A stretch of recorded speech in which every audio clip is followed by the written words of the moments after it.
Pierre Nantel. C'est peut-être pas le Nantel le plus drôle au Québec, mais c'est le plus crédible pour parler de politique. Vous écoutez Pierre Nantel. Bon, on est comme dans le segment santé de l'émission parce que j'ai remarqué aujourd'hui dans le journal, on parlait de la listériose. Je me rappelle avoir remarqué qu'il y avait certains produits alimentaires qui favorisaient un peu la distribution, la contamination collective. Peut-être qu'on peut vivre avec ça. Et est-ce que c'est matière à parler de contamination collective? Peut-être que j'exagère. On va en parler avec un microbiologiste spécialiste en maladies infectieuses à l'hôpital Juif de Montréal qu'on connaît très bien, qu'on a beaucoup vu pendant la pandémie, le Dr Carl Weiss. Bonjour, M. Weiss. Oui, bonjour, comment allez-vous? Bien, nous allons très bien. Merci d'avoir accepté de participer. Je suis certain que vous êtes bien occupé, mais en tant que microbiologiste, je suis persuadé qu'il y a des tas d'informations que vous pouvez transmettre sur la listériose. Est-ce qu'il y a matière à s'inquiéter ou simplement qu'on est à 600% plus de cas qu'avant, mais ça demeure très petit? Bon, alors, la listériose, c'est heureusement une maladie qui est très rare. C'est une maladie qui est principalement problématique pour les personnes âgées, les gens qui sont immunosupprimés, mais des vrais immunosupprimés, parce que la définition de l'immunosuppression peut être très variable d'une personne à l'autre. Donc, on parle de gens qui ont eu des greffes, par exemple, ou des gens qui prennent des médicaments comme pour de la chimiothérapie. Donc, pas quelqu'un qui prend un petit peu on va dire, de prednisone ou de méthotrexate. Les gens se reconnaîtront dans ce que je dis actuellement. Ouais. Et aussi pour les femmes enceintes. Alors, le gros problème, je vous dirais, il ne faut pas faire de listériose pendant la grossesse parce que c'est jamais bon. Donc, c'est pas bon pour la maman, mais c'est surtout pas bon pour le bébé. Et donc, ça, c'est très important, cet aspect-là de listériose. Une fois qu'on a dit ça, pour l'immense majorité de la population, les problèmes de listériose en tant que tel, c'est quand même peu probable. Et en plus de ça, c'est peu probable que ça donne une maladie très sévère. Mais pour les groupes que j'ai mentionnés auparavant, la listériose, c'est une maladie qui est associée à l'alimentation. Donc, ça a été décrit dans de nombreux cas, que ce soit ici, on a du lait de soya, mais ça a été décrit avec des charcuteries, ça a été décrit avec des produits végétaux, ça a été décrit, donc il y a de très longues listes dans l'histoire de maladies de listériose qui ont pu être trouvées dans les aliments. Alors là, on est en face d'une contamination d'un lait de soya, où il y a eu une dizaine de cas en Ontario, je pense, un au Québec, surtout des personnes de plus de, on va dire, 60 ans, là. Donc, la majorité ont plus de 60 ans. Et donc, c'est des gens souvent qui ont probablement déjà des facteurs de risque. Alors, est-ce que c'est dangereux?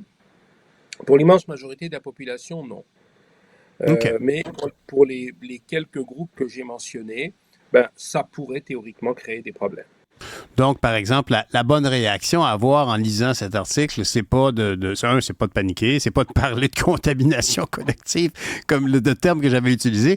Par contre, c'est quand même mentionné à une personne âgée qu'on connaît, qui a un système immunitaire assez faible. Si tu prends d'autres du lait de vache avec ton café au lieu du lait d'avoine, c'est peut-être plus sûr actuellement. Ça, c'est un commentaire raisonnable? Très raisonnable. Je pense que les gens où ça a été pris, ce genre de choses-là, devraient pouvoir éliminer cet aspect-là. C'est des molécules, c'est du lait qu'on ne devrait pas garder pratico-pratique à cette étape-ci. OK. Je peux pas vous avoir devant moi sans vous demander où est-ce qu'on en est, parce que je voyais dans les nouvelles hier, quand même, que les cas de COVID ont augmenté, ont doublé même dans les dernières semaines.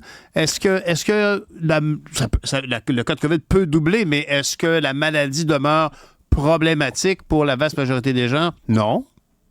Non, la COVID, c'est à toute fin pratique terminée. Il faut qu'on passe à autre chose.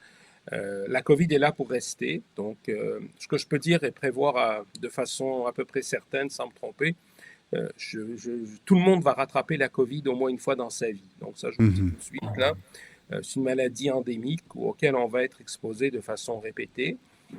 L'immense majorité des Québécois ont été vaccinés. Le fait d'avoir été vacciné vous protège contre la maladie sévère, contre l'hospitalisation, contre le décès. Le fait que l'immense majorité des Québécois aient à la fois été vaccinés et en plus de ça, ont fait la COVID, ça donne une immunité hybride, où le risque de développer une maladie sévère est très faible. Et donc, à part quelques groupes très particuliers qui sont à risque de par leur maladie sous-jacente, pour l'immense majorité de la population, la COVID aujourd'hui est plutôt un phénomène endémique et la pandémie est maintenant historique dans sa partie pandémique. Est-ce qu'il y a des gens, Dr. Weiss, qui vous demandent de l'information sur la COVID longue dans vos patients? Oui, bien sûr. Alors là, c'est un sujet qui est un petit peu plus compliqué parce que c'est une entité qui est très mal définie, pour lequel on n'a pas on n'a pas de tests de dépistage, on n'a pas de traitement efficace. C'est une entité qui est très hétérogène, hein, parce qu'il y a des gens qui ont toutes sortes de symptômes qui n'ont probablement pas de COVID longue.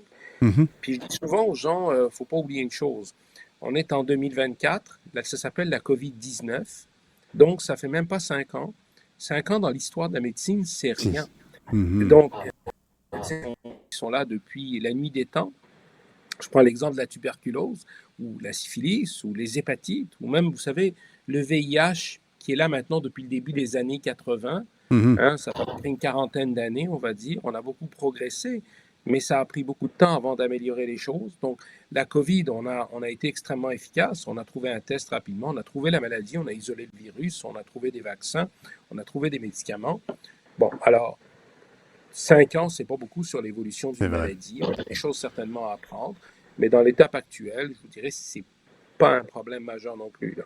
Vous pouvez certainement, en tout cas, faire partie des gens qui sont très fiers d'avoir contribué à nous sortir de là. Vous étiez tellement présents.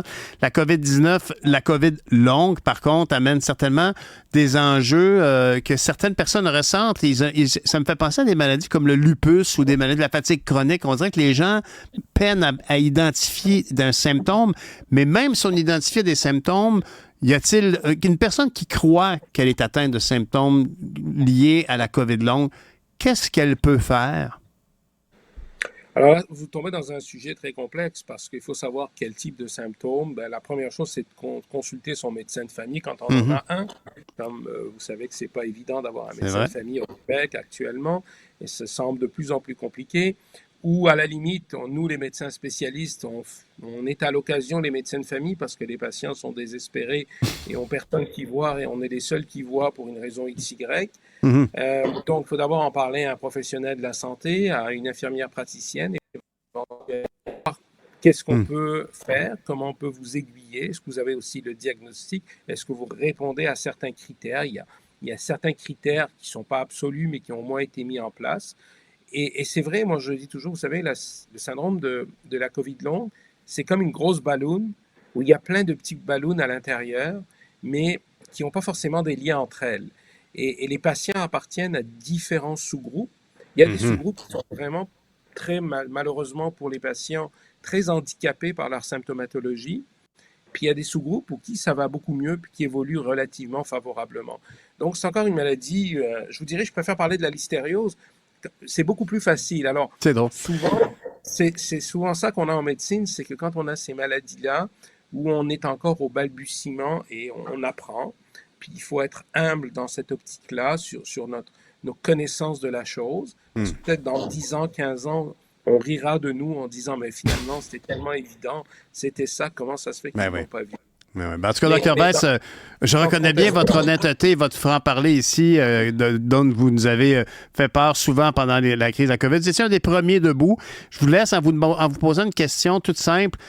Est-ce qu'il y a une possibilité qu'une autre infection de ce même type arrive? Sommes-nous mieux préparés? Alors, est-ce que ça a une possibilité que ça arrive? La réponse, je ne me tromperai pas en vous disant oui. Est-ce que ça va arriver? Probablement. La réponse, c'est probablement non. Parce que les pandémies, habituellement, il y en a une par siècle de façon générale. Alors, on vient d'en voir une pandémie de cette ampleur, avec cet impact, et reviennent de façon rapide. Est-ce qu'on est mieux préparé? Je pense que la population est mieux préparée.